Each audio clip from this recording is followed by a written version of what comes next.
Hello, everybody. How are you? How you doing? Good morning, teacher. Fine, and you? Mhm. I'm doing very fine, thank you. And I hope that everybody is very good. I have to say that I have a little trouble with my voice today because I have like a small problem in here, but I will try to do my best. Um, if you can listen very well, we can start. So, today is class number 9, so we're almost finishing. We are almost at the end of the module. We are kind of finishing B1, so we are very advanced. That's very good. And today we are going to have two topics or two units. The first unit is called The Biggest and the Best, and the second one is I'm going to a soccer match.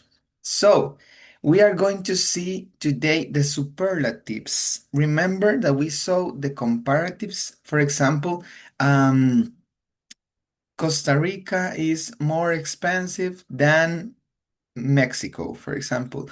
Or my brother is smaller than me. That was comparisons, remember? But today we're going to see superlatives, like the most something, like who is the best, who is the worst, who is the cheapest. So that's what we are going to see today. And some other topics that are always related to the main topic. So we are going to start, and the first part is geography. So I want you to practice about this, and this is about the different things that we have in nature, like mountains, lakes, rivers, oceans, beaches, deserts. So many places around the world that we have in nature. So I want to know if you know these things. So we are going to start with the beach, that the beach is this place in which we have the ocean, we have sand, we can go and take a, like we can swim or we can share our time with family. So the beach is this place together, the ocean. The desert, desert is very dry, it's so hot, and it's full of sand. We have some cactuses. Then we have the forest, a place where so many trees are. So, like a family of trees that are together, they compound a forest. A hill is very related to a mountain, but a hill is like a mountain that is small, like colina, we call it in Spanish. An island is this small amount of earth or of land that we have that is surrounded by water.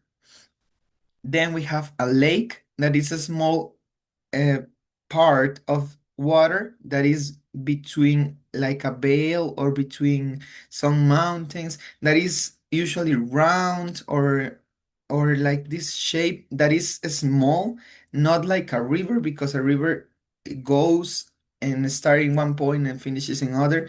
This is like a natural pool.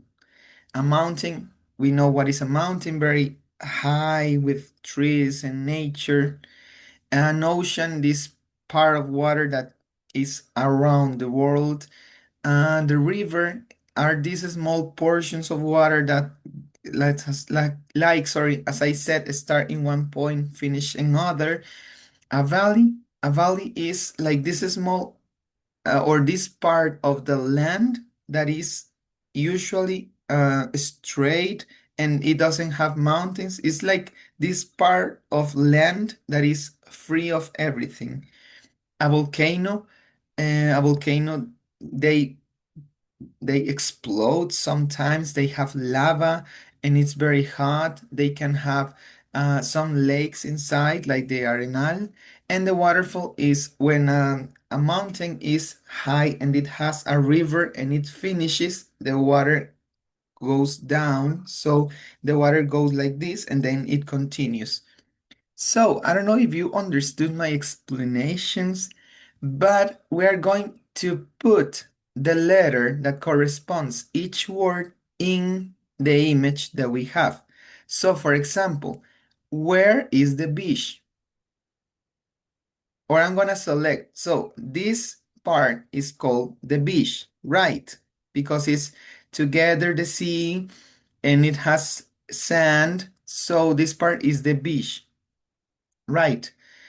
So I want you to tell me, what is or where is the desert?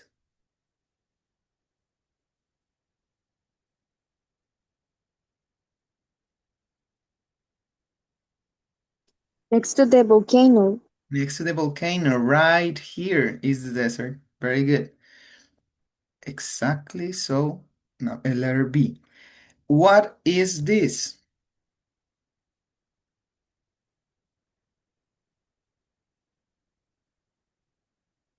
What is this? Like this family of trees are together. Forest.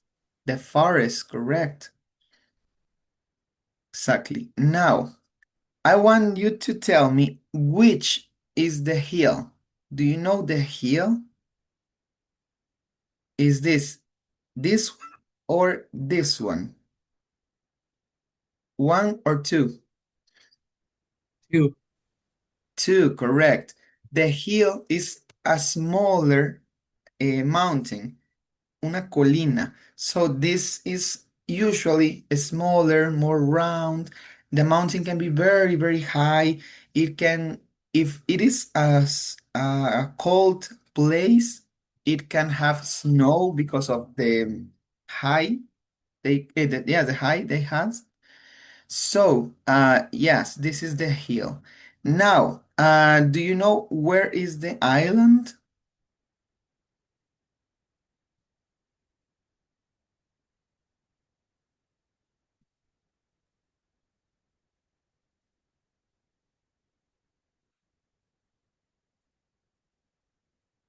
Do you know where is the island?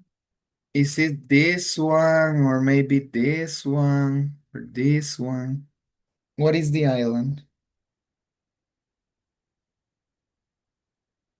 La última que señaló. Yeah, the last one. The island is a place or a land that is surrounded by water. It can be in a lake, it can be in the ocean, but it needs water to be considered an island. Very good. Now, where is the mountain?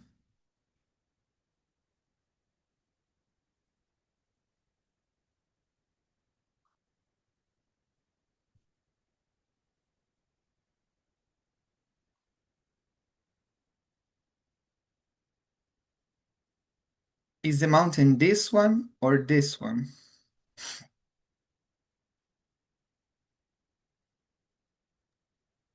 Last one One. you mark. Yeah, the second one, correct. Oh, sorry, I skipped one, sorry. The lake is this one and the mountain is that one. I skipped lake, sorry. Now the ocean. Where is the ocean?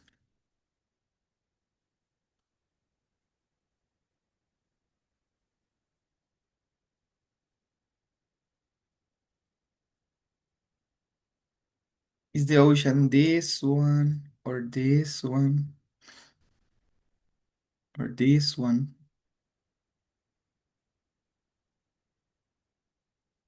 One, two, or three? Third, teacher. The third one, correct. This is the ocean. The ocean is the biggest because it has the most part of water. Then we have the river. Is this one or two? Oh, sorry.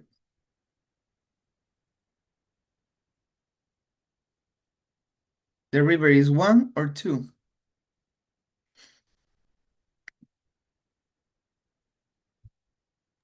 Two. Two, correct. This is the river because it's this is small usually portion of water that starts in the ocean and it continues. So it can finish in a mountain or it can connect with another ocean. So very good. Now, the valley. Do you know the valley? Un valle. I will give you options. One, two, or three. 3. Three, correct. This is the valley because it's this part of land. Land is tierra. So this part of land that it doesn't have like mountains or anything. It's just land. Un valle. Exactly. And we have now two options, the volcano and the waterfall. Which is the volcano, number one or two? One. One, correct. The volcano, this one that has lava, and the waterfall, as I said, is this part of the river that finishes in the mountain, but it continues down until you see the other part of the river. So it's like a part that cuts a river usually, or it can be also like water that starts in a mountain and it because it's very high it has to go down. So usually these small waterfalls are like in mountains that we can see and they don't connect with a river, but they can also start in a river, go down and continue in the river. So we have different types of waterfalls. So this is about geography, parts of the world in nature, so you can relate it now. So just to remember, if we see sand, arena is the beach, but it has to connect with the ocean, and the ocean is the biggest of all. Then we have rivers and lakes, an island. It has to be surrounded by water, and the others are easier, I guess. A family of trees, a forest, with lava, a volcano, with sand, very hot, and with cactuses, a desert. And then the highest mountain, there are mountains, and the smaller ones are hills. So very good. So I want you to practice this conversation. It's about geography, but now talking about countries and places in the countries. So, who can help me being Mike and Wendy? I want you to participate.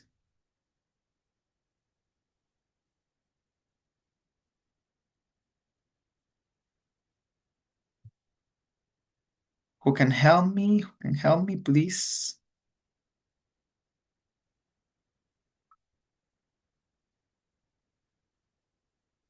Jerry, can you help me reading?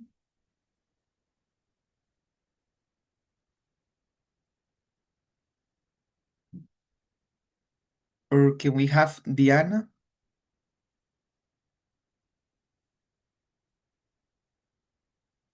Come on, people. It's just to read this conversation. Me, teacher. Ashley, thank you very much. Who can help Ashley to read? Me, teacher. Ferdinand, thank you very much. So, Ferdinand, Mike, Ashley, Wendy. Here's an interesting geography quiz. Oh, I love geography. Ask me the questions. So, first question, which country is larger, China or Canada? I know Canada is larger than China. Okay, next, what's the longest river in the America? I think it's the Mississippi. Here a hard one. Which country is more, ¿cómo se dice eso, teacher? Crowded. Crowded, Monaco or Singapore? I'm not sure. I think Monaco is more crowded. Okay, one more. Which South American capital city in the hit head Highest. Highest. highest? La Paz, Quito, or Bogota? Oh, that's easy. Bogota is the highest. Okay, so we are going to see, as I told you, superlatives, and we can also review the comparatives. So remember, when we're using a comparative, it's because we are comparing, as the word says, one thing with another. So in this case, we are comparing Canada with China. So large is the word that is the adverb, and we add er to make it comparative.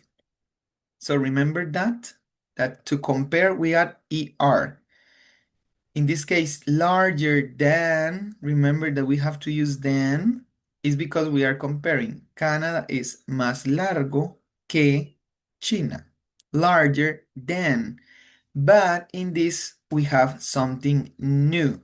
This new thing is called superlative. And superlatives, when they are regular, we just add est. Long, longest. What's the longest river? Long, largo. So, what is longest river? El río más largo. So, this est es más, el más tal, el más inteligente, el más largo, el más alto, el más pequeño. So, el más. But this is because long, it's a short adverb. It's just one or two syllables. But when we have a longer one, like three or more syllables, we have to add something else. But we are going to see that in some minutes. And crowded is also another comparison. More crowded. Remember, when we have something long, we have to add more. More something than or the more crowded. Más lleno o poblado o más poblado que tal lugar. So we're going to see that in some minutes. We are going to continue with the superlatives and comparatives, but we are going to listen the rest of the conversation, this conversation, and we are going to see how many questions did Wendy get right. So in this case, he asked 4 questions. So we are going to see if she got right. So if she get it okay right, the 4 questions, only 3, only 2, maybe any question. So we are going to listen that the results, how many questions she got right. So this is the audio 2B. And let's listen. Page 93, Exercise 2, Part B. Listen to the rest of the conversation. How many questions did Wendy get right? So let's see how you did on this quiz. The first question, which is larger, China or Canada? You said, Canada. and you're right. Both are large, but Canada is larger. Next, what's the longest river in the Americas? You said the Mississippi. Sorry, no, it's the Amazon. Oh, of course. This next question I didn't know. Monaco is more crowded than Singapore. So I got it right? I just guessed. And finally, you said that Bogota is the highest capital city in South America. Yeah, I remember hearing that somewhere. Sorry, Wendy, but you're wrong. La Paz in Bolivia is the highest. Really? Wow, I guess I didn't do so well. 2 right, but 2 wrong. Okay, so how many questions did Wendy get right? 1, 2, 3, or 4 questions? 2, 2 questions, correct. She got 2 answers right. So very good.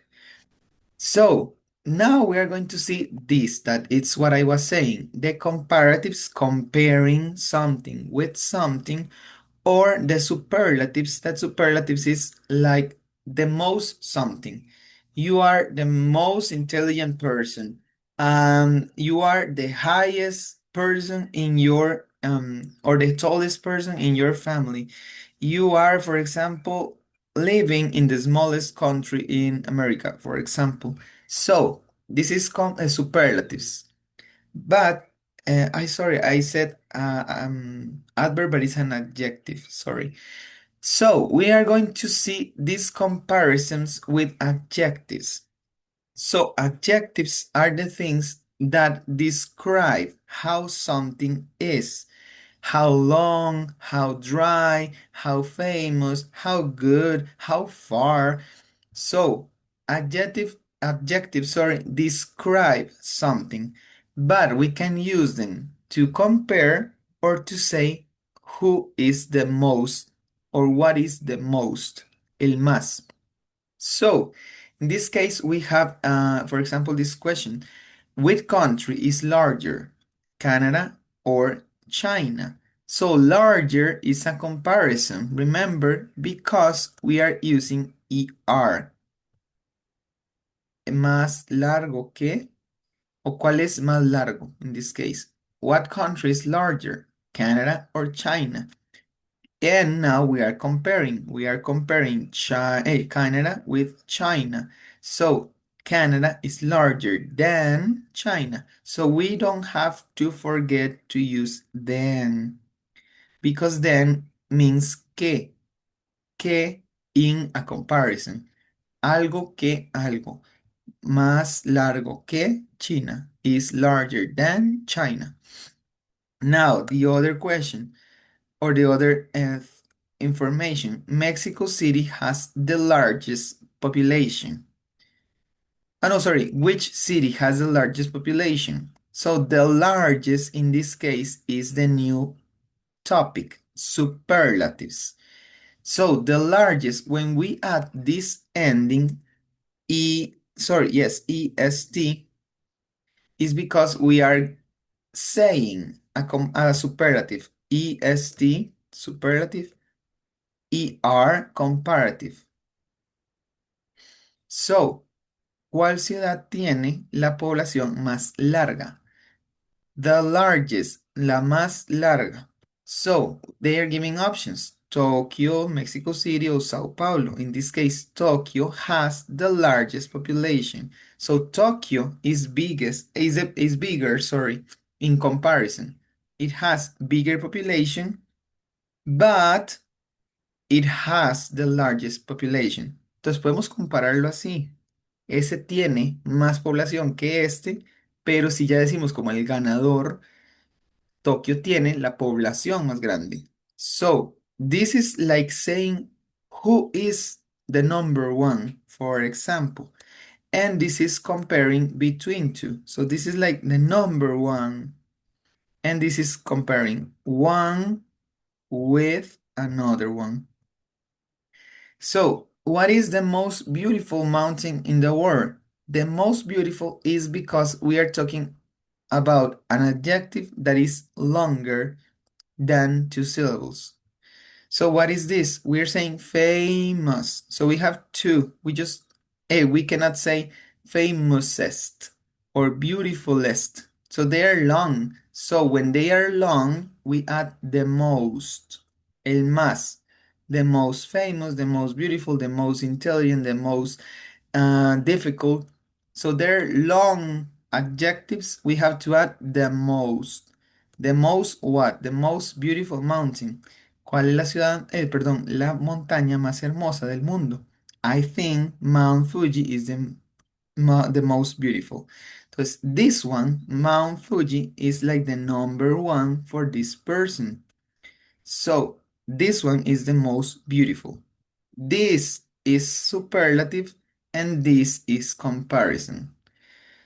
So remember that we have some regular and irregular adjectives. So when we have regular adjectives, we had to add ER in the word. Remember that? ¿Recuerdan eso? Cuando son regulares agregamos ER. Long, longer. Dry, drier. Big, bigger. And Also, when they're regular but long, we add more. More famous than. Beautiful, more beautiful than. And we have some irregulars. So the irregulars change. And the comparative form for good is better. And the comparative form for bad is worse. And we have another word that you will use later, far, lejos. This is an irregular and it goes farther. This is comparison. Then the superlatives, when they are regular, we add est. The longest, the driest, the biggest. And when they are long, we add most. The most famous, the most beautiful. And they can also be irregular. For good, the best. For bad, the worst. For far, farthest. So you see the difference. One is to compare and the other is to say like the number one. So is it clear? So we can practice? Yes, teacher. Yes, okay. So in this case, you see that we are using the. So this the means algo más. Por ejemplo, el más largo, el más seco, el más hermoso. So this is because we are saying which one is number one. So for example, Mount Fuji, we say is the most beautiful. So for me, this is the number one. So I'm using the, el más o la más. So this is important to remember. The small adjectives, est. The long adjectives, the most and the adjective. And they are regular and irregular. The irregular change. Good, better, best. Bad, worst, worst. Far, far, farthest. So we are going to practice with this. Vamos a practicar. So let me erase this real quick. Okay, so let's try to practice with this activity. In this case, read the instructions. We are going to complete these questions from 1 to 5, these first four, with comparatives, sorry. And the questions from 5 to 8, they're going to be superlatives. So these superlatives, these comparatives. So we are going to see the adjective that they are giving. So we transform this adjective in comparative in the first four and the other four in superlatives for these ones: high, long, expensive, and deep. So you have in here the reference so we can complete this. So we have the first question. Which country is small, Monaco or Vatican City? So a comparison with the small. What is the comparative form of small? Smaller. Smaller, correct. Which country is smaller? ¿Cuál país es más pequeño? Now, second question. Which waterfall is high? Niagara Falls or Victoria Falls? The comparative form for high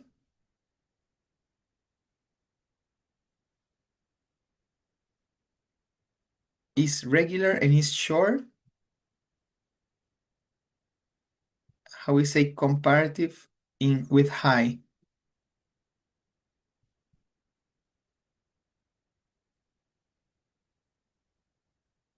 Like this, we add ER, so we do the same. How do we say high in comparative?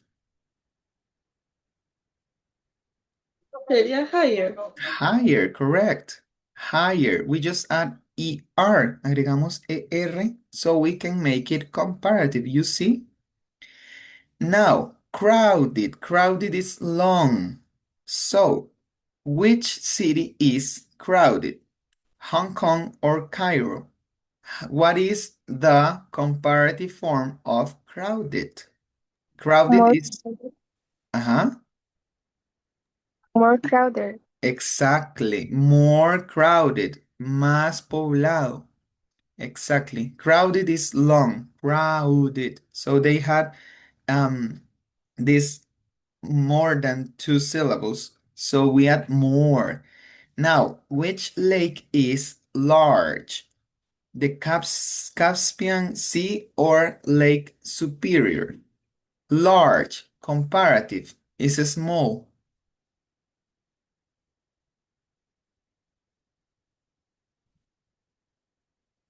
How can we transform large in a comparative adjective?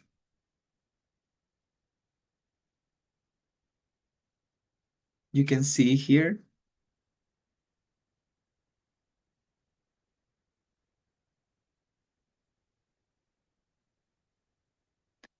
So in this case, large in a comparative form is larger. So we add just the R because the adjective is finishing in E. When it finishes in E, we don't erase the E. We add an R, sorry. So larger. When they are short, higher. Smaller. When they are long, we add more. So these four are comparatives. Now, the other five, they are superlatives. So you have to see these examples. You had to add the most if it is long, or you have to add, sorry, est. So, for example, this question, which is high? Mount Aconcagua, Mount Everest, or Mount Fuji? High in a Higher. superlative.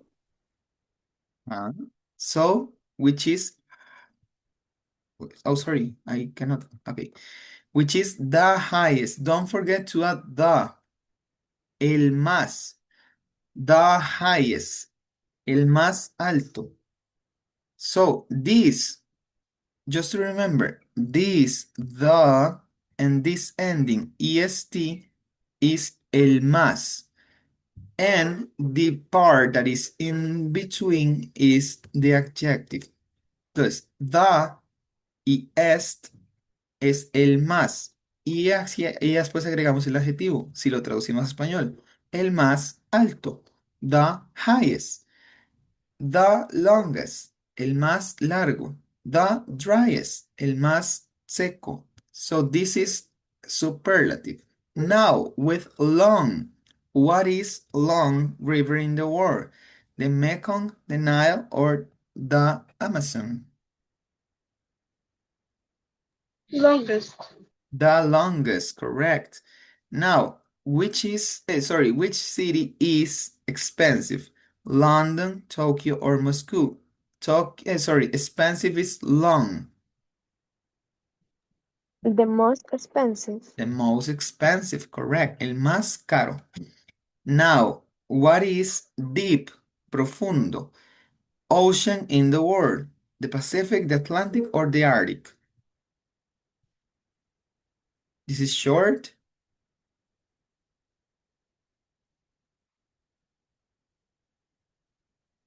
What is deep? Ocean. The superlative of deep.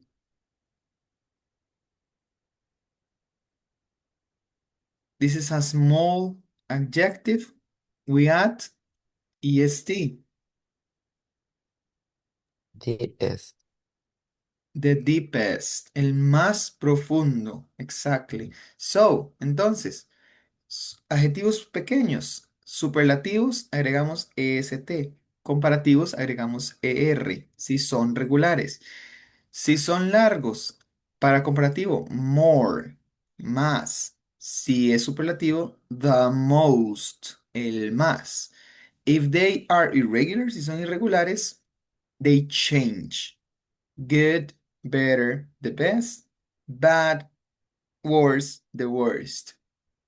So, exactly like this, as a comparative for small, smaller, for high, higher, for crowded, more crowded, for large, larger, and the superlatives for high, highest, sorry, the highest, long, the longest, expensive, the most expensive, and deep, the deepest. So, is like this, adding adding the and est, or adding the most if it's long. So, is this completely clear or something is in the air?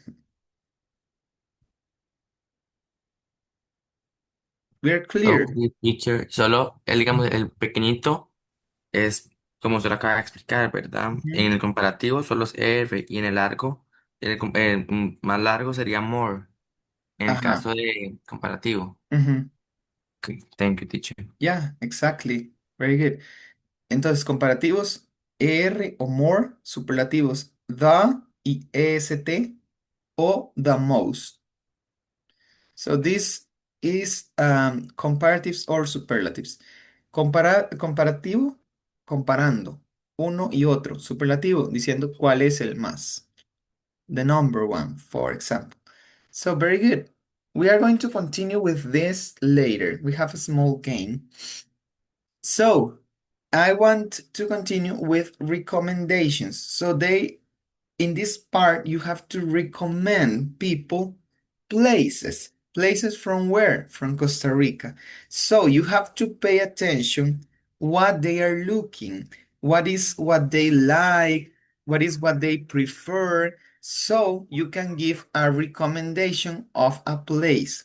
So for example, Molly says, I really like quiet places where I can relax, hike, and enjoy the views. I can stand big crowds. So she likes to be in a quiet place, quiet, tranquilo, calmado. So she can relax, she can hike, escalar montañas. She can enjoy the views. So a place where is very open and she cannot be with so many people. So, with this specification, what place from Costa Rica would you recommend to Molly? So, for example, you won't or you will not recommend San Jose because it's so many people, very crowded, very noisy.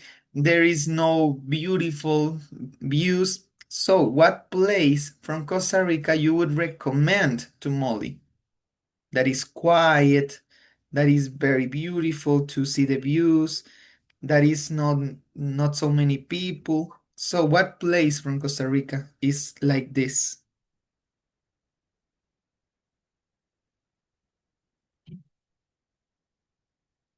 Do you have any idea?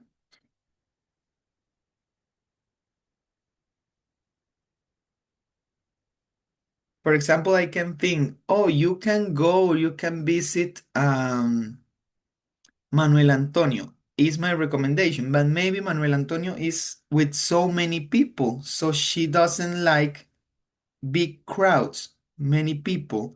So maybe Manuel Antonio is not a good option, but I can say, for example, you can go to the mountains in Sarcero, for example.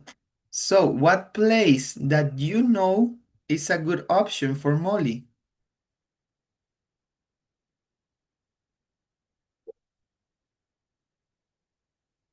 Do you understand? ¿Entienden? Yes. Yes. So what place would you recommend, Nayeli? I don't know, maybe. Es que en todo lado hay gente, pero yo diría que como la Fortuna por las vistas, porque de ahí puede ver el Okay. volcán y mucha naturaleza. Yeah. O Monteverde también. Okay. Good options. Yeah. Yeah, that's right. If it's like a touristic place, it has to be with so many people. But for example, I think that what she doesn't want is to be in a city, for example. She doesn't want to be in San Jose, in, I don't know, in the center of the Fortuna. So it's so many people, but she wants to be in nature. So yeah, good options. Now, Rod says, I love to eat in nice restaurants. She likes to go dancing and stay out late at night.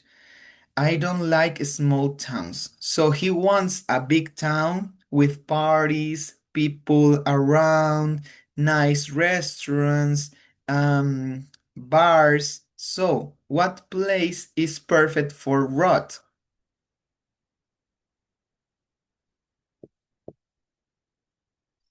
What is a good place for Rod?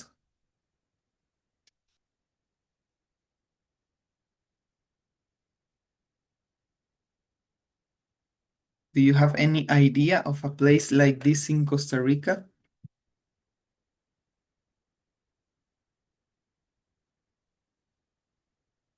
I don't know what you think, but maybe an option can be, for example, San Jose, La Cali. La Cali is like this place and surrounded by bars, restaurants, places to go to party, to dance, to eat. So maybe it's a good option. Do you think is a good option? Yes, and limon because there are always parties and the food is very good. Okay, interesting. Very good option. Limon is also an amazing option, an amazing recommendation. Very good. Now we have Teresa. Teresa says, my favorite activity is shopping. I love to buy gifts to take home, but she doesn't like modern shopping malls. So she doesn't want to go, for example, to a city mall or Oxígeno. So she doesn't want one place like that, but she likes to shop. So she likes to give or to buy gifts, regalos. So what place is perfect for Teresa if she doesn't want to go to a shopping mall? Me Heredia. puedo encontrarla en San José. Okay. Ajá. The Central Mercado. Yes. Ferdinand? Ah, You no, yo decía que Heredia, because okay. there are many malls. Yeah, okay. Yeah, what she doesn't want is to go to these big modern malls. So, yeah, Heredia has some places, but for example, we cannot recommend Oxígeno. Oxígeno is huge, modern, so it's not what she likes. So, very good recommendations. And El Mercado is also an amazing option. It's traditional. You can buy gifts. For example, if she is not from Costa Rica, she can take traditional things with her. So it's a very good option. So now we are going to listen and check. What is this? This is like these TV programs that are game shows in which they ask questions, but they have options. Like, for example, who wants to be a millionaire? ¿Quién quiere ser un millonario? So they give options, so you have to select the correct option. So we're going to listen to three people on a TV game show, and we are going to check the correct answers. So we are going to listen the question. These are the answers or the options. So we check what is the correct or what are the correct because they can have more than one correct option. So let's listen to the audio and mark the correct answers. So this is the audio number what? I didn't put it. Let's listen if it's 6. Page 94, Exercise 6, Listening. Game show. Yes. Listen Number to 3 6. people on a TV game show. Check the correct answers. contestants this evening are Jack, Susan, and Jonathan. And now, contestants, let's get right to our first question. Question number 1. Which is the oldest?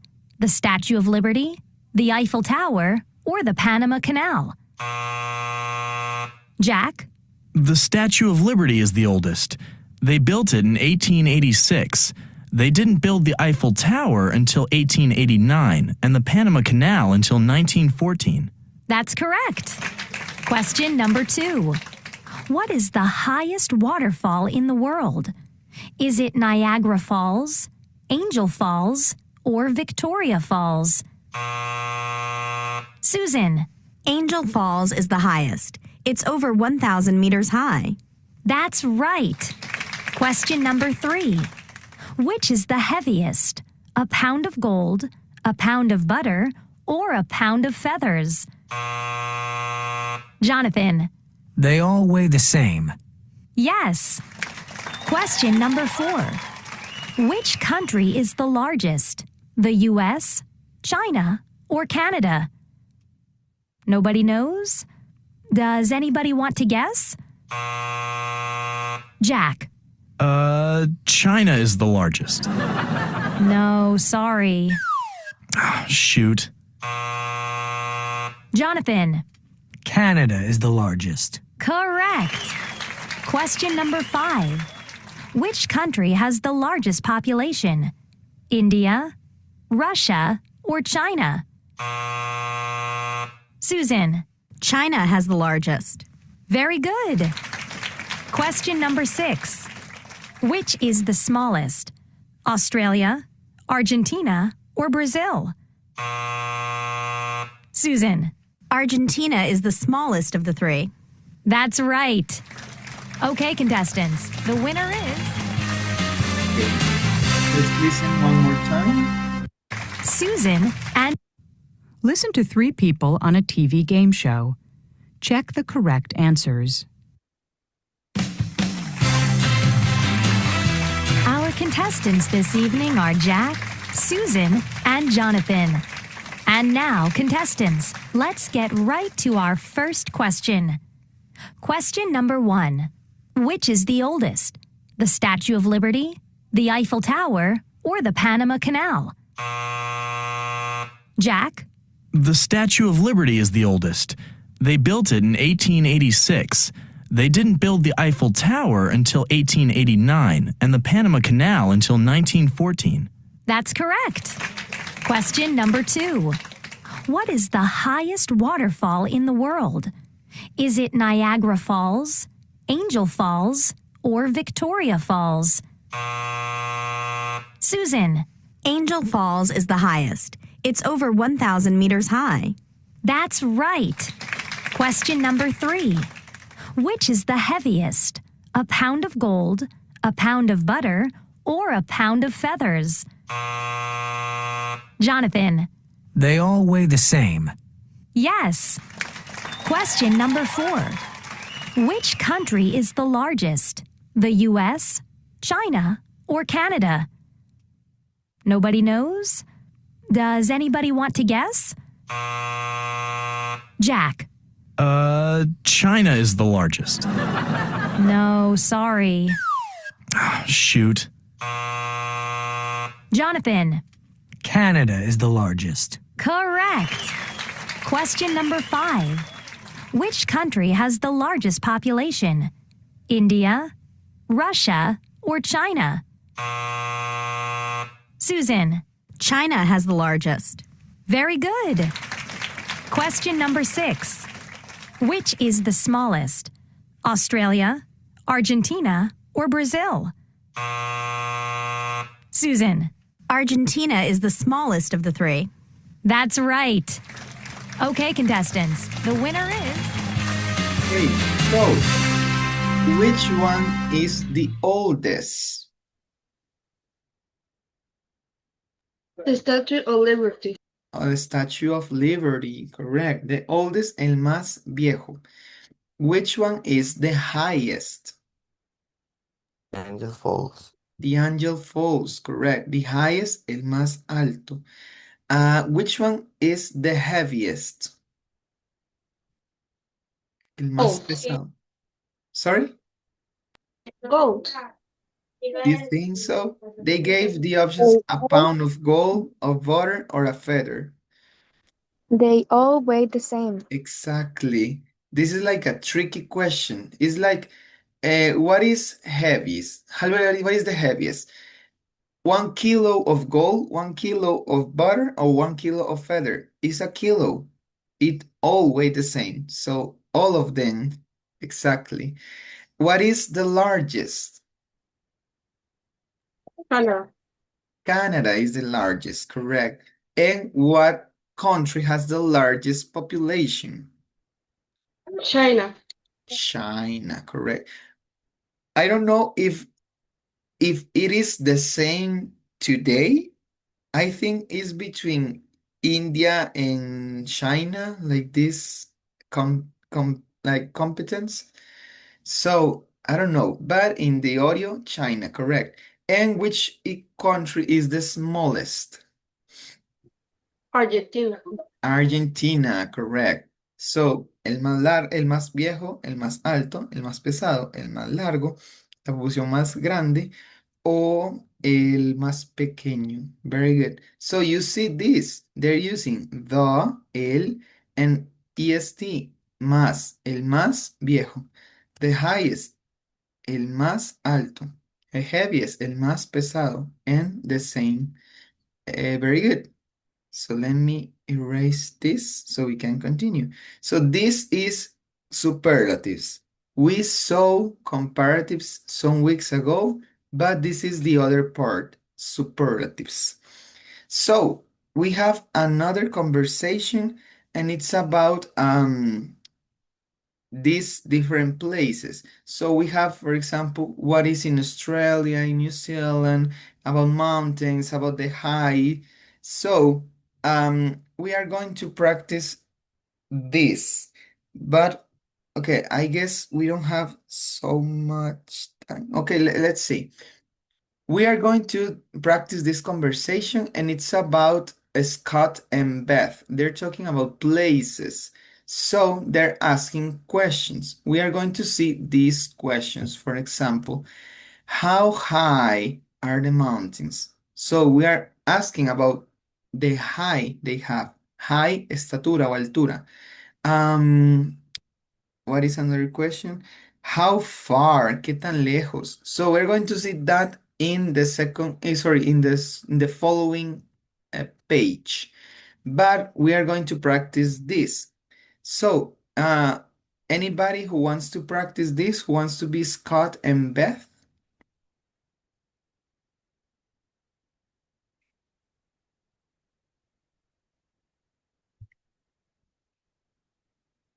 One person? Maybe we can practice together. I need one person to practice with me. Or I don't know if two people want to practice. Me, teacher. Ferdinand, okay. Anybody with Ferdinand, or I can do it with Ferdinand? Does anybody want?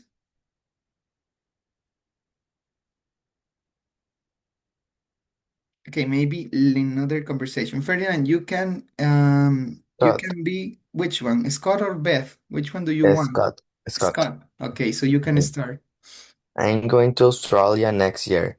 Aren't you from Australia, Beth? Actually, I'm from New Zealand.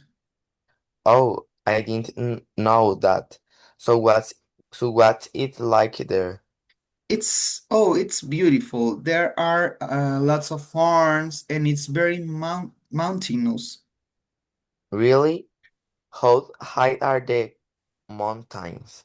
Well, the highest one is Mount Cook. It's about 3,800 meters high. Wow. So how far is New Zealand. Zealand from Australia? Well, I live in Auckland, and Auckland is about 2,000 kilometers from Sydney. Maybe I should visit you next year too. Yes. So, very good. Thank you. So we have these questions. How far? How high? So they are asking for information. So we're going to see that. But first, we are going to listen to the rest of the conversation. We are going to learn what else is New Zealand famous for. So what other places are popular in New Zealand? So let's listen to the audio and we can listen to three things. So listen to the things New Zealand offers. So let's listen Page to the 95, Exercise 9, Part B. Listen to the rest of the conversation. What else is New Zealand famous for? Tell me a little more about New Zealand, Beth. Well, it has some great beaches. There are some excellent surfing beaches in the North Island. Well, I don't really like surfing, but I love boating. Really? You can go boating in Auckland. It's one of the most popular places for sailing, and you should definitely try jet boating in the South Island. Oh, I'd love to do that. It sounds really exciting. It is. And there's good skiing in New Zealand. Lots of people go there to ski. It sounds perfect for me. Now I have to go. Okay, we're going to listen one more time. Listen to the places New Zealand has. So let's listen again. Page 95, Exercise 9, Part B. Listen to the rest of the conversation. What else is New Zealand famous for? Tell me a little more about New Zealand, Beth. Well, it has some great beaches. There are some excellent surfing beaches in the North Island. Well, I don't really like surfing, but I love boating. Really? You can go boating in Auckland. It's one of the most popular places for sailing, and you should definitely try jet boating in the South Island. Oh, I'd love to do that. It sounds really exciting. It is. And there's good skiing in New Zealand. Lots of people go there to ski. It sounds perfect for me. Now I have to go. Okay, so what three places New Zealand has that are famous? Beaches, Berlin, Auckland, and ski. Exactly. So it's famous for its excellent surfing beaches, places for boating and skiing. Boating, for example, a river you are in a boat or a lake or maybe the beach, but so you can go in a boat. And skiing, doing ski. So for example, in a mountain. Very good. So these are the questions that I was telling you. These questions, sorry, are with how. Remember, how is como, but how can transform in other questions. It depends on the detail we are asking. So for example, how far, qué tan largo, how big, qué tan grande, how high, qué tan alto, how deep, profundo, long, largo, hot, caliente, cold, frío. So these questions depend on this detail. So this is what we are going to answer. This is the information people ask. So far, meters between. So kilometers, yards, meters, so miles also. So these questions, or this question in specific, is asking for a distance. So how far is New Zealand from Australia? So it's asking for a longitude. So how far something is. So for example, how far are these places from each other? So it's about 2,000 kilometers. So this answers how far. How big? So we're asking about a size, un tamaño. So this is 710 square kilometers. So kilómetros cuadrados, square kilometers. So it's this big. It's about the size Singapore has. How high is Mount Cook? So height, the height it has. How tall, for example. So, entonces es la altura o la longitud. So in this case is 3,740 meters high. So this is how high it is. Deep, profundidad. So we answer that it's about these meters deep. Entonces, ¿qué tan profundo es el Gran Cañón? 1900 metros de profundidad.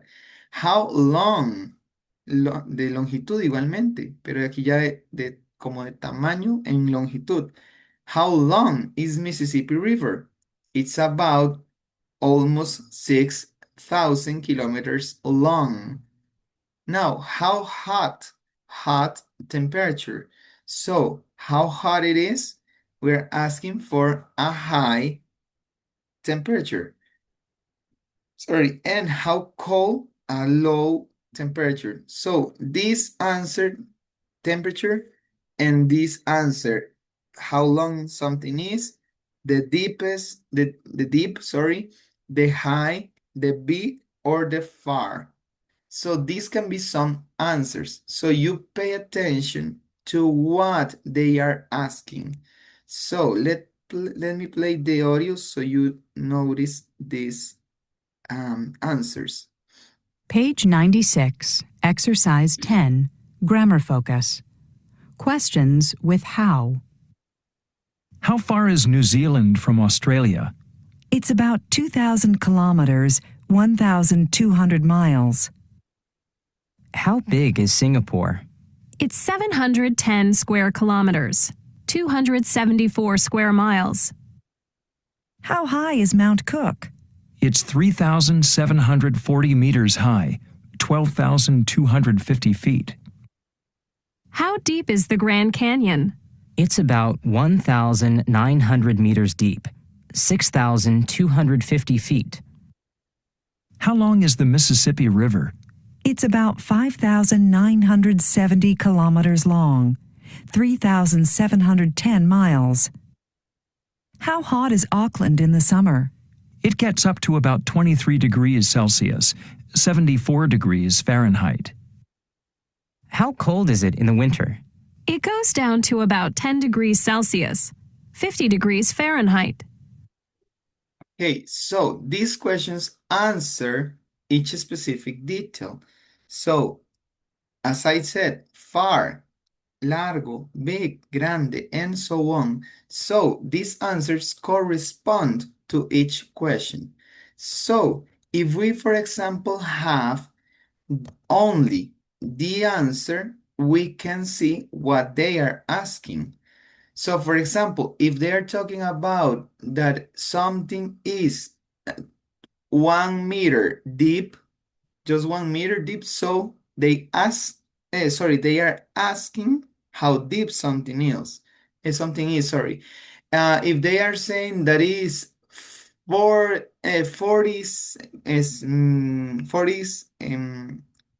Celsius or 40 degrees Celsius.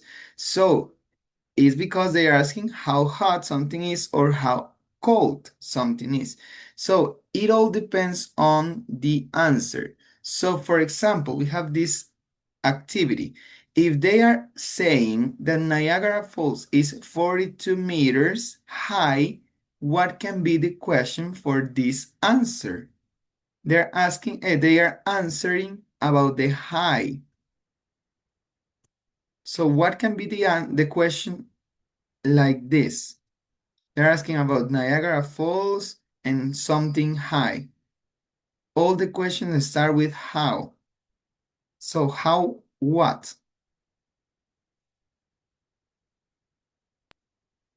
How high is the Niagara Falls? Yes, all of them start with how, and we can see how what, how high, how hot, how deep. So correct. Number one is how high is Niagara Falls? Exactly. And the answer, Niagara Falls is 52 meters high.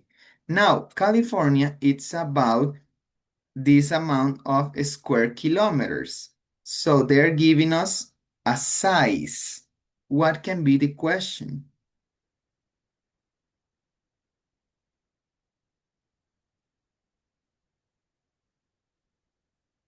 Size, tamaño. You have in here the options or the ideas.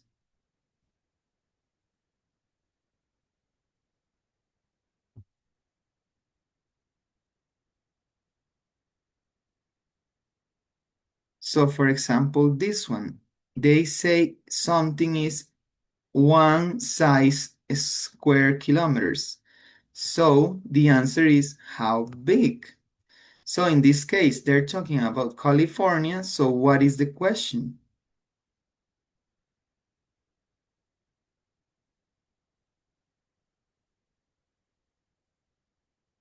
How big is California? Exactly. How big is California? So it's just like copying these questions. If they are talking about California, the question has to be about California. If they're giving us a size, it's because something is, or something they ask is about how big something is. Now, they're talking about that the Nile is 6,670 kilometers long.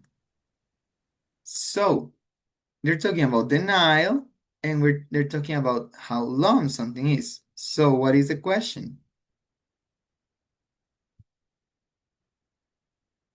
How long is the Nile? Exactly. How long is the Nile? So they're giving us the answer. The Nile is blah, blah, blah, long. Now, Osaka is about 400 kilometers from Tokyo. So they're giving us distance. What is the question? From this point to this point, they have this distance. So what is the question? How far is Osaka from Tokyo? Exactly. How far is Osaka from Tokyo? Exactly like that. So they're giving us the distance between this first place and the second place. And Mexico City gets up about 28 Celsius or 28 grades. No, sorry, degrees of Celsius. So it's very high. So what can be the question? If it's hot or cold?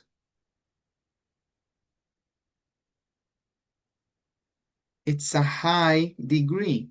How hot is Mexico City? Yeah, how hot is Mexico City? If we can specify in the spring, for example. Very good. So we notice in the answer our question. How high? How long?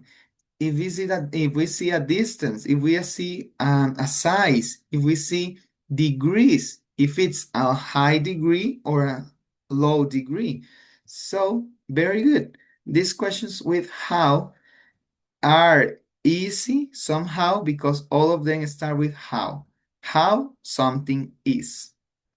Very good. So let's continue with the next unit. So we finished the biggest and the best, and we can continue with I am going to a soccer match. So this is the second unit. So we can cover the second unit in these minutes that we have. So we in here have some excuses people give. Remember, sometime we saw some excuses like I cannot go because I'm sick, or I would love to go, but I have to study. So an excuse is not only because you don't want, sometimes it's because you can't go or you are not able to do it. So an excuse is not always a bad thing. No siempre es una cosa mala.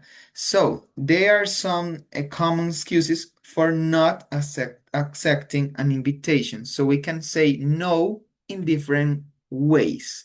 What are these popular or common excuses? I'm busy that night. Estoy ocupado o ocupada esa noche. I can't find a babysitter. No puedo encontrar una niñera. I'm not feeling well. no me siento bien. I have to work then. Tengo que trabajar. I have class that night. Tengo que trabajar, tengo clase esa noche. My parents are visiting from out of town. Mis padres me están visitando desde lejos de la ciudad o desde afuera de la ciudad. I need to stay home with my new puppy. Tengo que estar en casa con mi nuevo perrito. My favorite TV show is on that night. Mi programa favorito de televisión es en esa noche. I have to get up early the next morning. Tengo que levantarme temprano la siguiente mañana. So there are excuses to say no. So we're going to meet this. We are going to practice this so they have some examples of what we can say. If we can accept the invitation or maybe we can say no. So, Jerry and who was, they said they want to practice, right? Jerry and Diana. Do you want to practice this conversation? You told me in WhatsApp. Okay, teacher. Thank you. So, Jerry, you can be Lynn, and Diana, you can be Miguel. No, No, teacher, lo haremos al revés. Okay. Lo haremos al revés. Okay. Say, Miguel, what are you doing tonight? Do you want to go bowling? I love to boat. I going to a soccer match with my brother. Oh, well, maybe some other time. Are you doing anything tomorrow? We could go team. Tomorrow sounds fine. I'm going to work until 5. So let's go around 6. Okay, afterward, maybe we can have some dinner. Sounds great. Thank you, girls. Thank you very much. So in this case, he said an excuse. He is not being a bad person. He said he would love to. Remember, we have this contraction, I apostrophe D. I would love to, but I can. This is an excuse that we saw, una excusa que ya vimos. But he's giving us the reason. I'm going to a soccer match with my brothers. So this is the real excuse. So they created another plan. So they're going to go bowling tomorrow night and they are going to get some dinner.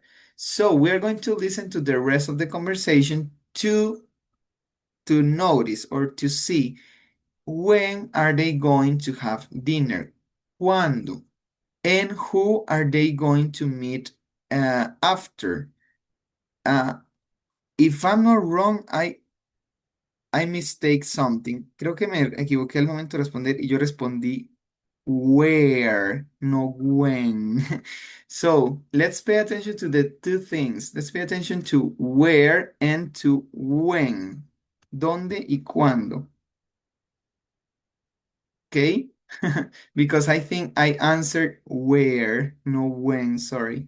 So let's pay attention to when and where are they going to have dinner and who are they going to meet after dinner. So if they are going to see another person, who is this other person? So let's listen to the audio. This is other unit and the first audio. Page 100, Exercise 2, Part B. Listen to the rest of the conversation. When are they going to have dinner? Who are they going to meet after dinner? After we're done bowling, do you want to go to the Chinese palace for dinner? Sure. I love their food. We can go around 8 o'clock. That's not too late.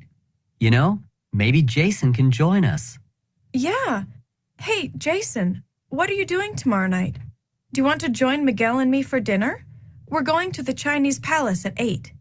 I have to work till 8:30, but why don't I meet you afterward?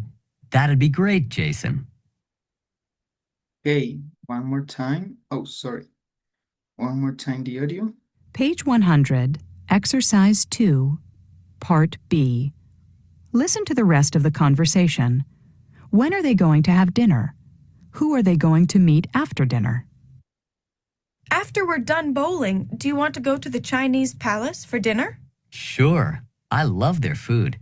We can go around 8 o'clock. That's not too late. You know, maybe Jason can join us. Yeah. Hey, Jason, what are you doing tomorrow night? Do you want to join Miguel and me for dinner? We're going to the Chinese palace at 8. I have to work till 8:30, but why don't I meet you afterward? That'd be great, Jason. So, when are they going to have dinner? When? ¿Cuándo? At what time? 8:30. Yeah, exactly. They're going to have time at 8:30. Now, where? In which place?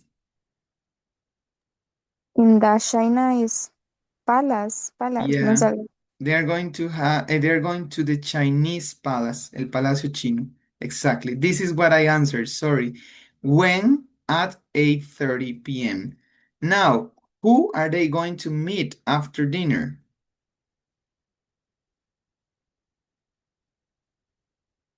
What person? What is the name of this person? Jason. Jason, exactly. So they're going to meet their friend Jason. Very good. Now we have future, but this future we are going to use going to. So this going to is very, very similar to the present continuous. Remember the present continuous that we have the subject. Oh, sorry. We have the subject. Then we have the verb to be.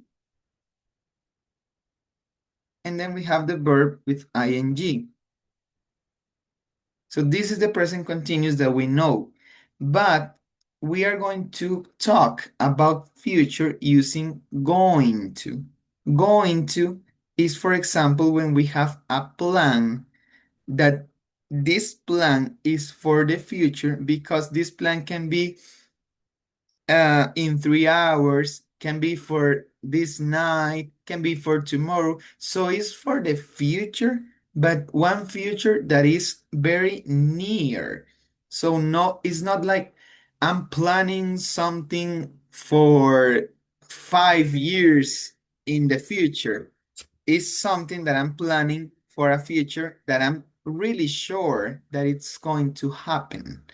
So if I'm really sure, I would use going to. So for example, I can say that in 2 hours I am going to eat in one restaurant. So I have the plan in my mind to eat in a restaurant in 2 hours. So I am going to eat in a restaurant. So I'm very sure and I have my plan. So I can say this time expression in 2 hours, in the afternoon, tomorrow, in one specific day, on Friday, this weekend, next week. So if I have the plan, if I know that this plan is for sure, I say or I use going to. So going to is talking about future, but it follows the same structure as the present continuous. Why? Because they're using the subject, they're using the verb to be, and they're using the verb ing that in this case is going.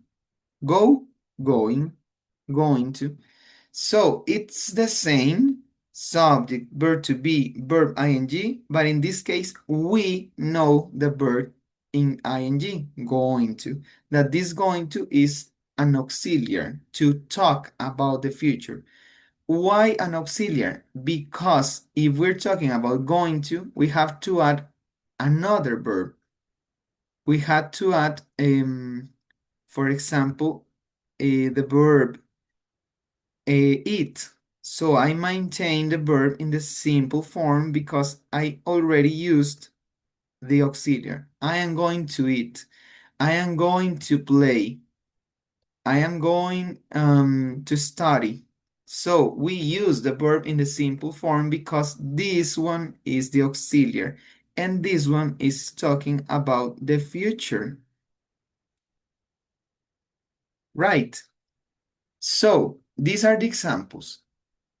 With present continuous, remember, we have some questions. If we are creating a question, we have to invert this order of the subject and the verb. So, what are you doing tonight? ¿Qué estás haciendo esta noche? And the answer is with this structure. Subject, verb to be, and we can use the going to as the verb ing. I am going to a soccer match, but in this case, we are not using as an auxiliary, we are using it as a verb. ¿Por qué sabemos que lo estamos utilizando como un verbo y no como auxiliar? Porque en este caso no hay otro verbo aquí que me diga qué es lo que usted va a hacer, sino que usted va a ir. I am going to a soccer match. Voy a ir a un partido de fútbol. If you, for example, say, I am going to go to a soccer match, so you're adding the verb go, you are using going to as an auxiliary. Si estás agregando otro verbo después del going to, el going to es un auxiliar. Si nada más lo usas como verbo, pues no necesita otro verbo más. Este es el verbo de la oración. I am going to a soccer match. If you add go, for example, I am going to go a soccer match, this is an auxiliary. I am going to watch a soccer match. Watch es el verbo, going to es el auxiliar. Entonces, esto con respecto al perdón, al present continuous. This is a WH word or WH question. So the answer is more detailed. This is a yes, no question. Remember, recuerdan las preguntas de sí o no. Con el present continuous era invirtiendo este orden. Verb to be primero, subject después. Are you doing anything tonight? Sorry, tomorrow. ¿Estás haciendo algo mañana? No, I'm not. Yes, I am. ¿Recuerdan eso? De cómo hacer preguntas de sí o no con el verbo con el verbo presente continuo. Do you remember that? El presente continuo.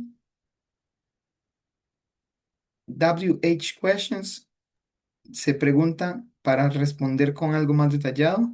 Yes, no questions se responde nada más yes, verbo ser, perdón, sujeto, verbo ser estar, no si es negativo, yes si es positivo, sujeto, verbo ser estar. Yes, no questions, WH questions with present continuous. ¿Recordamos eso? Yes, teacher. Yes, okay. So we can use the same present continuous, but now to talk or to, yes, to talk about the future, but using the going to, pero usando el going to. So in this case, what is she going to do tomorrow? So this is the structure in these questions. The WH, the verb to be, the subject. La misma estructura hasta aquí. WH, verb to be, subject. Now, going to, in this case, is the auxiliary in the question. Going to. And now we continue with the verb. Do. What is she going to do tomorrow? Tomorrow es el complemento. Entonces tenemos la misma estructura. What. Verbo ser estar. Are, is. Sujeto, you, she. Now we use the auxiliary, going to. In this case, we go straight to the present continuous. Vamos directo al presente continuo, doing, and the rest is the same. Entonces el resto es lo mismo, pero en este caso, al utilizar un auxiliar, tenemos que utilizar un verbo. Going, como vimos aquí, funciona como verbo por sí solo, pero al agregarle otro verbo, ya funciona como auxiliar. What is she going to do tomorrow? Una pregunta con going to está hablando del futuro. So, what is she going to do tomorrow? Si la pregunta tiene going to, la respuesta debe de tener going to porque estamos hablando del futuro. She is going to work until 5. Ella va a trabajar hasta las 5. Are you going to go bowling? ¿Vas a ir a jugar bolos? Yes. Are they? Yes. Sí, ellos van a ir. So, this yes, no question can be answered the same. Puede ser respondida de la misma manera, pero si estamos hablando del going to, también le podríamos agregar, yes, they are going to go. Si queremos ser más específicos. Si no, la respuesta hasta aquí está correcta. Es la misma en las yes, no, pero en estas sí o sí hay que utilizar el going to porque estamos utilizando el auxiliar que nos va a dirigir al futuro. So, is this clear or something is missing? So, teacher. So. Okay, Es que, let's... Ajá. es que no, es que digamos que como este módulo vemos dos temas, o sea, con costo poco en el uno. Ok, sí, eso es lo que nos complica en este módulo. Pero, ok, como tal, es hablar del futuro, pero futuro muy asegurado, porque estamos utilizando el going to. Y el going to nos da la idea de que es algo que tenemos, algo ya planeado. Going to en el futuro. Entonces, las preguntas que llevan going to es porque el going to es un auxiliar. Y este auxiliar va tanto en la pregunta como en la respuesta. El asunto con las preguntas de sí o no es que recordamos que al ser preguntas de sí o no, son respuestas muy cortas. Sí, sí va a hacerlo, no, no va a hacerlo. Yes, I am, no, I'm not. Yes, they are, no, they're not. Pero se responde exactamente igual. Y esto, lo bonito, es que ya conocemos el presente continuo, que es esa estructura de sujeto, verbo ser estar y verbo ing. Nosotros al utilizar going to, going, ves que también tiene el ing de la estructura, pero en este caso nosotros lo vamos a utilizar como auxiliar y solo agregamos otro verbo. Eso es lo que nos va a diferenciar, que le agregamos otro verbo, ya sea play, ya sea eat, ya sea go, ya sea do, cualquier verbo, pero queda en su forma simple, entonces no hay que pensar ni siquiera en en que si es, que si es ella, que si es él, que si es eso, hay que ponerle la S como en el presente simple. No, aquí hay que mantenerlo en su forma base porque ya estamos utilizando un auxiliar. Pero es la misma estructura, sujeto, verbo ser estar y el verbo ing. En este caso, el verbo ya lo tenemos, going to, que se transforma en auxiliar. Y en este caso se mantiene el verbo que ya teníamos normal, solo le agregamos ing. Eat, eating, play, playing, do, doing. Entonces es lo mismo del presente continuo, pero aquí es hablar un poco del futuro. Pero un futuro como cuál? Como tonight, esta noche, tomorrow, mañana, on Friday, en el viernes, this weekend, este fin de semana, next week, la otra semana. So, these time expressions work in future, but it's a future that is really close or really near. Es un futuro muy cercano. Entonces, con respecto a esto, podríamos entonces crear oraciones en futuro utilizando el going to. Pues vamos a ir a la práctica para ver si lo hacemos todos juntos y si entendemos, si no, nos regresamos a explicar, nada pasa. So, we are going to complete these questions and these answers. We are going to complete or to use the future. So, how we use the future? Using going to. Vamos a utilizar el going to para hablar del futuro. We're going to complete these invitations that are the part A with the present continuous used as future. And we're going to complete the responses with be going to. Entonces vamos a hablar del futuro acá, pero utilizando el going to. So, for example, this first question is, what you do tonight? Entonces, vamos a hablar del futuro, pero aquí por lo que veo, no es usando directamente el presente continuo, perdón, el going to, como vemos en la respuesta, sino el presente continuo. Entonces, ¿cómo era el presente continuo? Sujeto, verbo ser o estar, verbo ing. En el presente en el going to, sujeto, verbo ser estar, going to y el verbo en su forma simple. Entonces, en este caso, hacer preguntas, ¿cómo quedaría esta? What is this question like? What you do tonight? Si What es, are you doing ajá, tonight? exactly. What are you doing tonight? Present continuous. What are you doing tonight? Would you like to go out? ¿Le gustaría ir a salir? Perfect. Now, second question. You do anything on Friday night? What is the question? Is a yes, no question with present continuous?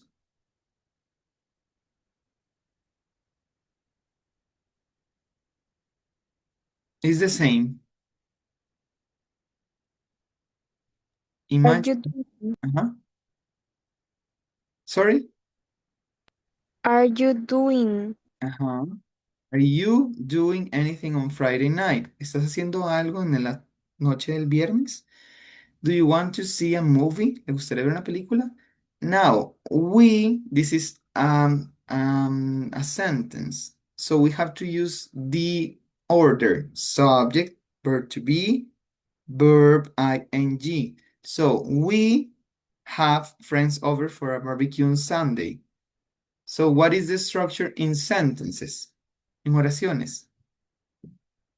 We, verb to be, verb ing.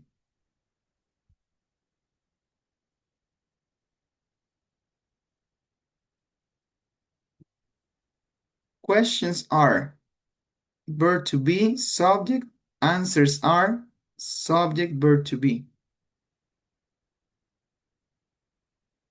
We are. We are and have in ing. Having. Exactly. We are having friends over. Estamos teniendo amigos para una barbacoa. Would you and your parents like to come? ¿Le gustaría a usted y a sus papás venir? And another question is a yes, no question like this. You stay in town next weekend. Are you staying?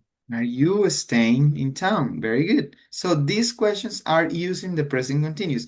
Now we want to use the going to in the answers, in the responses. So remember the structure in these responses or in the answers is subject. Oh, sorry. Subject. Now the verb to be. Now the going to, because it's the auxiliary, and the verb in simple form. So this is the structure for the going to. So what can be, and how can we answer this question? Be, remember, is cero estar. So, what is the structure in this? Subject, verb to be, going to, and the verb in the simple form. So what can we answer this? Or how can we answer this? I, verb to be for I Am am. going to be. Exactly. I am going, oh, what is happening? I am going to be, exactly. Yo estaré aquí en el sábado. I am going to be. So we maintain the verb in the parentheses the same because it's the simple form. Why? Because we're using the auxiliary going to. Now, well, my father visit. My father, he. Is going to visit. Exactly. He's going to visit my brother at college. But my mother and I, we.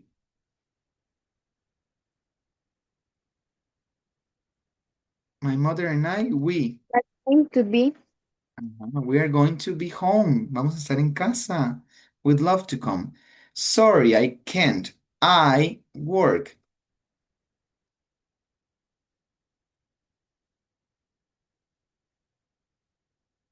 The same. I am going to work. I am going to work. Voy a trabajar. overtime tonight. How about tomorrow night? And can we go to a late show? I stay at office until 7. Yeah, I I'm am going to stay. stay. Uh-huh. I am going to stay. Very good. So this is very easy for me because it's just thinking about the verb to be. Solo hay que pensar del verbo ser o estar porque ya tenemos el auxiliar y el verbo. So I am, she is, we are. So the same for everyone. I am going to, she is going to, we are going to, and the verb stays the same. So, do you know what is the corresponding answer for these questions? So, these are the options and these are the questions. So, for example, I ask you, what are you doing tonight? Would you like to go out? What can be the answer for this question? I'm asking about tonight. So, is answer A, B, C, or D?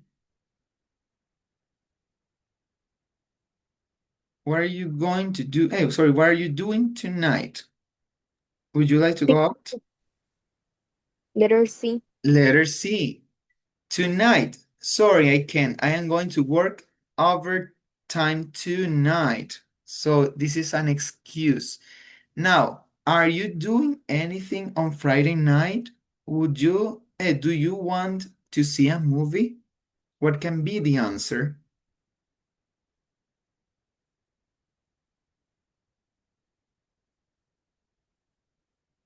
Are you doing anything on Friday night? Do you want to see a movie?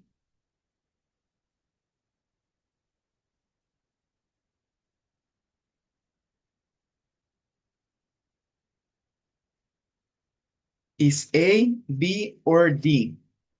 D. D, correct. She cannot see a movie, but she wants to see a late show because she's staying until 7. Very good. We are having friends over for a barbecue on Sunday. Would you and your friends like to come? And your parents, sorry, like to come? B. B, exactly. The father is busy, but the mother and the person are able, so they are going to go. Exactly. And the last one, are you staying in town next weekend? Do you want to go for a hike? A. A, exactly. So the person is going to be there on Saturday, but not on Sunday. So from the 2 days of the weekend, she can, or this person can only one day. So exactly. So let me erase this. We are going to put these different activities or phrases in different categories. So we have these categories. Spectator sports. So they are sports that you see. You don't play, you see. Friendly gatherings, like activities you can do with your friends, with your family, and live performances, for example, things that you see that is like not a sport, but something that you see, for example, art, music, I don't know, plays. So these are different categories. Sports that you see, activities you do with your friends, and shows that you see live, that you see in person. So, for example, a barbecue. Where can we put a barbecue? In a spectator sport, friendly gatherings, or live performances? Friendly daughters. Exactly, friendly gatherings. Baseball games. 1, 2, or 3.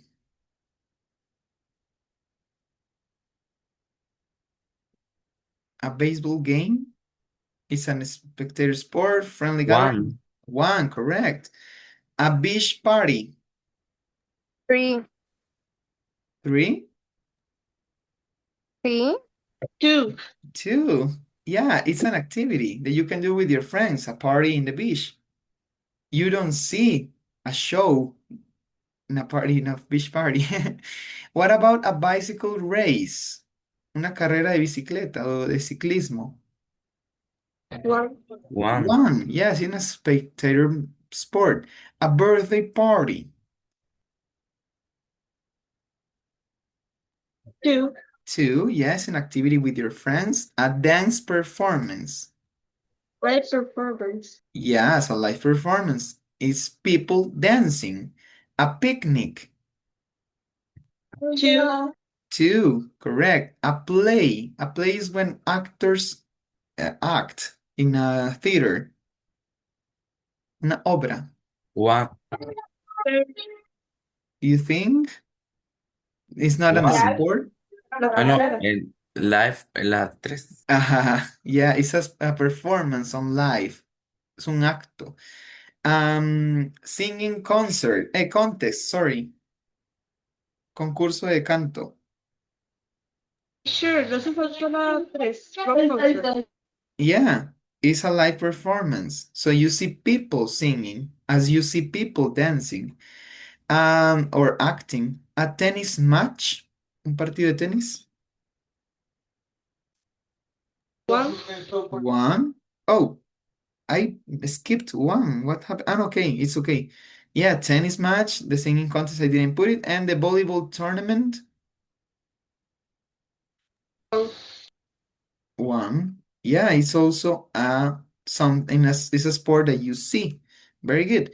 So do you have any other idea of these categories? So any other spectator sport that we can have?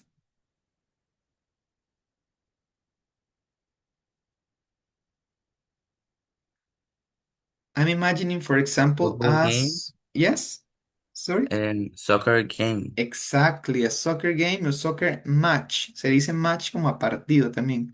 Soccer match, soccer game. Very good. What about a friendly gathering? Another activity we can do with friends?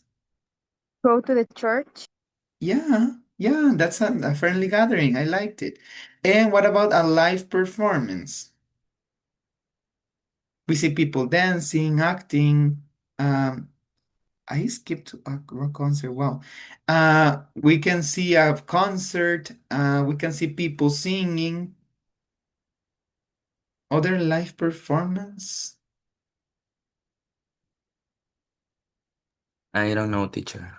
Yeah, I'm not imagining. Well, we can say another concert, a pop concert, not only rock. We can see, for example, Um, maybe in restaurants that people do some shows, like for example, a stand-up comedy or actions with fire. It can be a live performance. Very good. So, let's go to the important part. I'm going to skip some things because of time, sorry. We are going to learn about messages, how to receive or to give a message. So in this case, we can use tell or ask.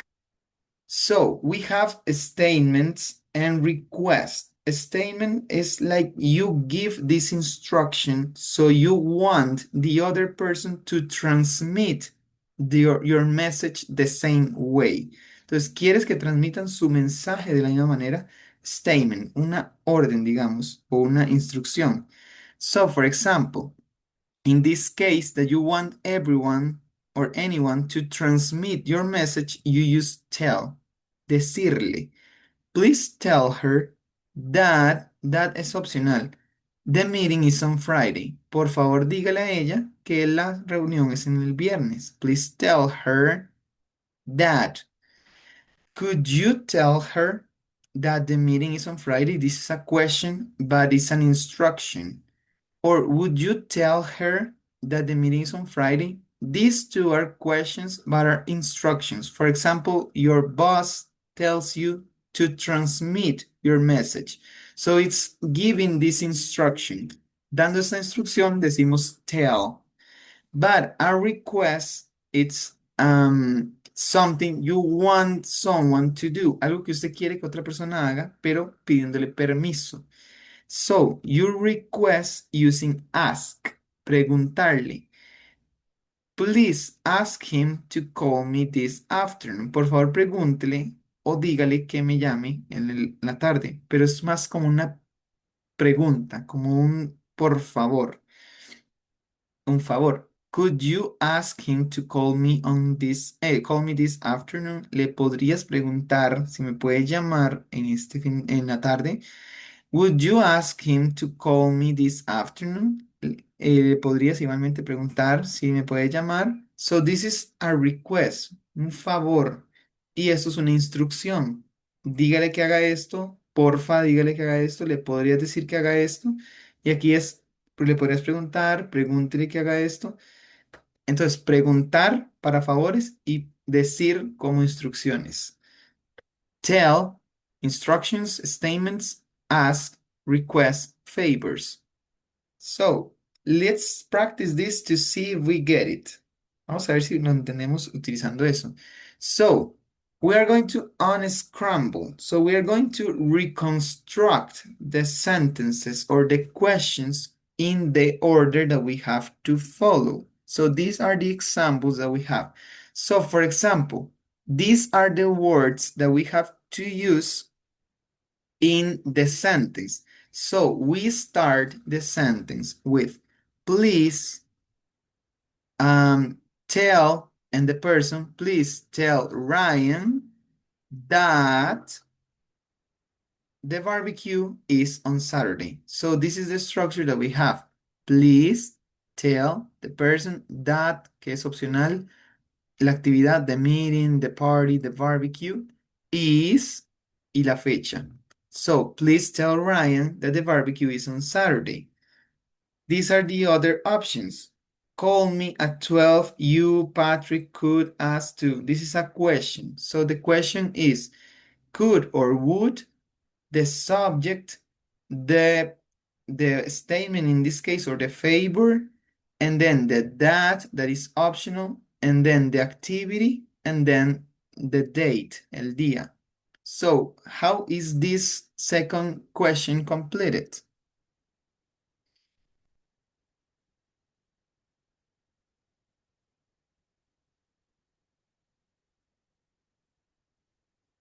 You see, it's could in this case, the first, could who, ¿quién?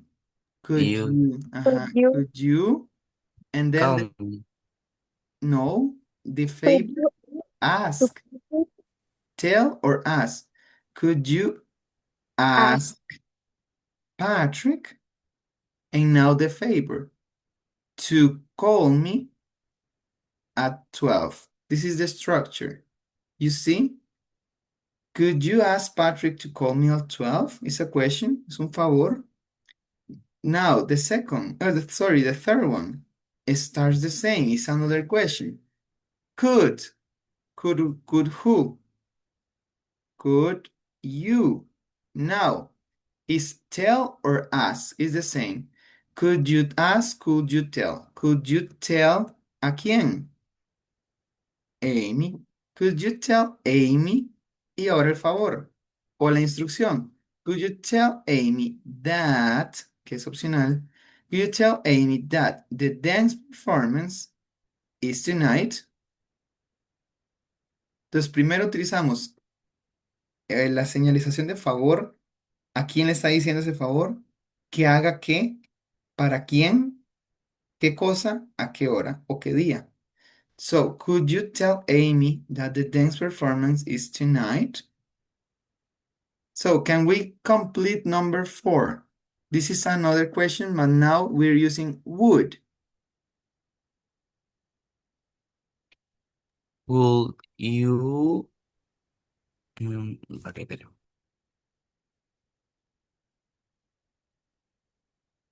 Ask or tell, Would you would tell? you tell Celia Would you tell Celia? the picnic is in the park? Exactly. The picnic or that the picnic. Would you tell Celia that the picnic or the picnic, recordemos que that es opcional, that the picnic is in the park? Exactly. Now, another question with would and with ask.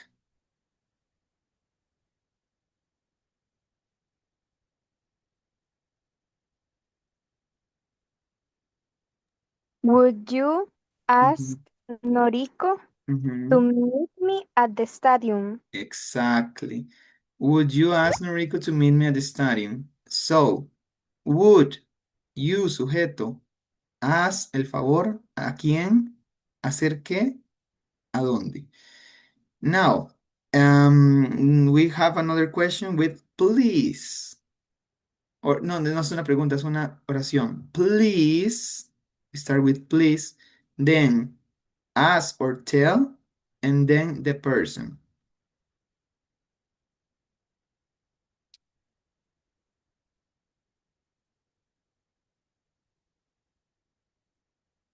So in this case, we have please, number one, ask Jason what. Por favor, pregúntele a Jason qué.